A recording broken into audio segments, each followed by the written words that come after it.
नमस्कार दोस्तों, मैं सीए उमेश शर्मा। नया साल 2024 में कर नीति के साथ साथ में सीए अभिनव के साथ हम चर्चा करेंगे अर्थनीति के ऊपर। तो ये कर नीति और अर्थनीति का एक नया संयोग हम आपके सामने लेके आए हैं। 2023 हाल ही में खत्म हुआ है। कई लोगों ने अब 2024 के नए संकल्प रिजोल्यूशन बनाने शुरू कर दिए हैं। किसी को जिम जाना है, किसी को पैसा कमाना है, किसी को और भी अपने सपने पूरे करने हैं।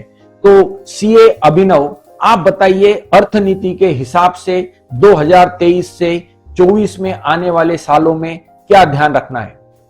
तो ये वीडियो बनाने और ये सीरीज बनाने के पीछे हमारा ये इंटेंशन है कि इसमें हम पर्सनल फाइनेंस, इन्वेस्टमेंट एडवाइजरी के कुछ टिप्स वगैरह आपको देंगे। तो ये जो वीडियो है ये फाइनेंशियल रेजोल्यूशन सबने कैसे बनाना चाहिए उसके ऊपर रहेगा। और ये 2023 का जो साल था ये वेल्थ क्रिएशन के लिए एक बहुत अच्छा साल था, जहां पे निफ्टी और सेंसेक्स दोनों ने मिलकर करीबन 20% की रैली दी थी।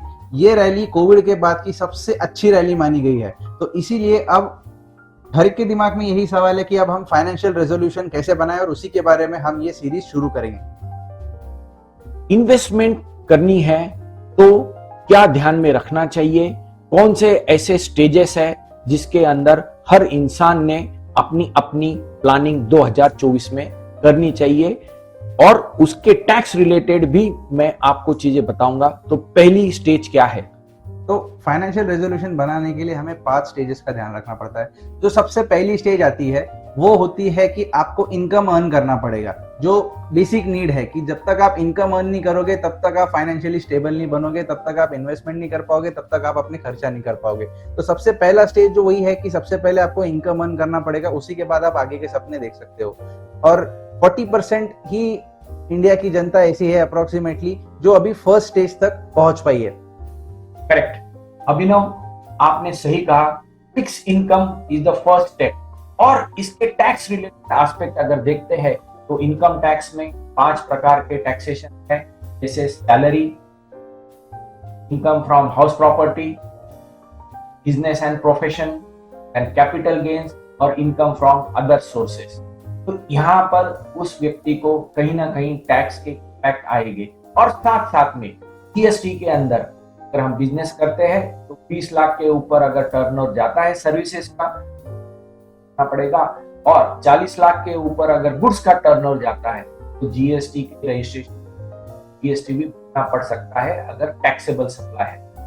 करेक्ट। दूसरा स्टेज जो आता है, दूसरा स्टेज आएगा कि अब एक बार इनकम अर्न करना शुरू हो गया तो अब हमें थोड़ी सी सेविंग करनी पड़ेगी। तो सेविंग करने के लिए सबसे पहले तो हमें एक इमरजेंसी फंड क्रिएट करना पड़ेगा। इमरजेंसी फंड क्या होता है कि अगर सपोज कोई पर्सन सैलरीड पर्सन है, और जैसे हम देख रहे हैं कि कंपनीज, आईटी कंपनी जनरली इतने सारे ले ऑफ्स कर रहे हैं, ले ऑफ होने के बाद में हमारे पास में उतना इमरजेंसी फंड नहीं होता है। तो दूसरी स्टेज वही रहेगी कि सबसे पहले आप एक फंड क्रिएट करो जो आपका इमरजेंसी फंड रहेगा, और वो इमरजेंसी फंड 4 से 6 महीने के बीच में आपका रहना चाहिए of your monthly income. That is your second stage of financial resolution.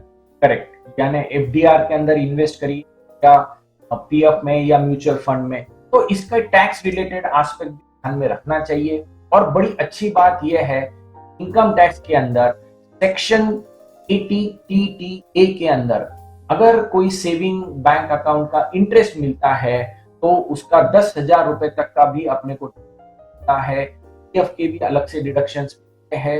तो सेविंग के करनी चाहिए। ये सेकंड स्टेप आपने सही कही।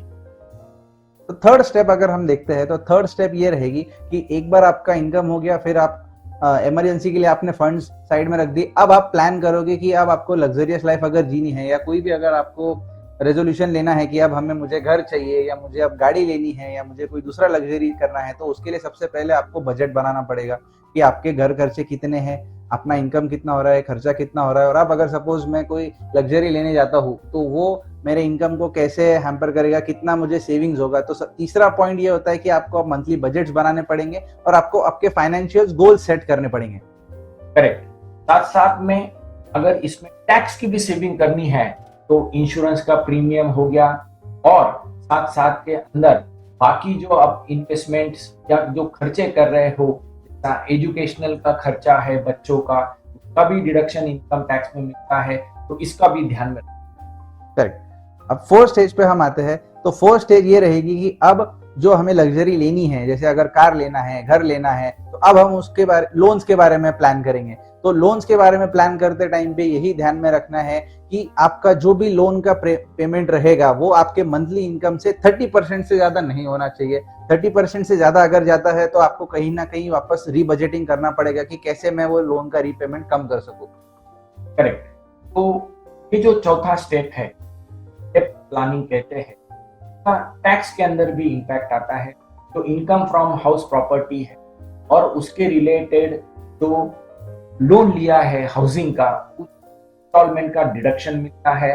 1.5 लाख के तक का डिडक्शन मिलता है सेक्शन 80 के अंदर। और साथ साथ के अंदर हमको ये भी देखना जरूरी है कि कार लोन अगर हम लेते हैं तो वो बिजनेस में अगर यूज, इंस्टॉलमेंट का डिडक्शन का सैलरी वालों को नहीं मिलेगा, सैलरी वालों को स्टैंडर्ड डिडक्शन रहता है।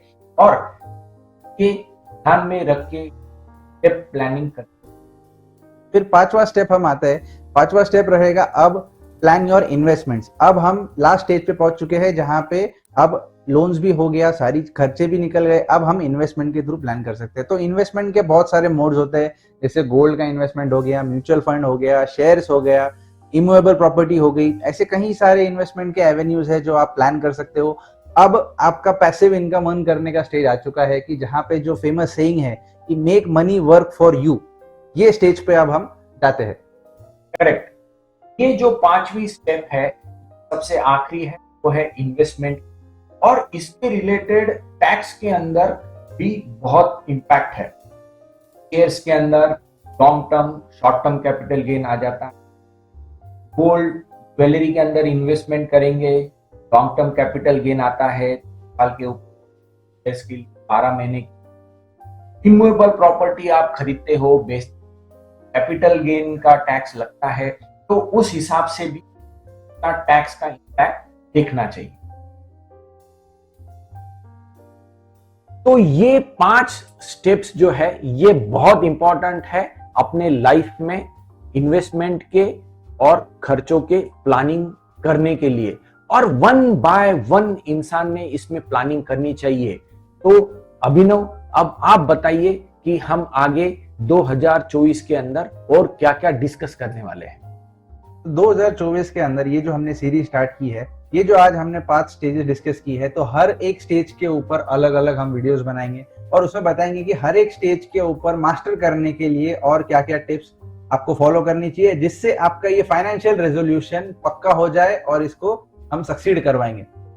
एकदम सही बात। तो देखते रहिए कर नीति और अर्थनीति का ये नया सीरीज 2024 के अंदर जो हम आपके लिए लाए हैं। और आपके सवाल, आपके प्रश्न जरूर हमको भेजिए। और दोस्तों, देखते रहिए कर नीति और अर्थनीति। Happy new year to you all. Thank you.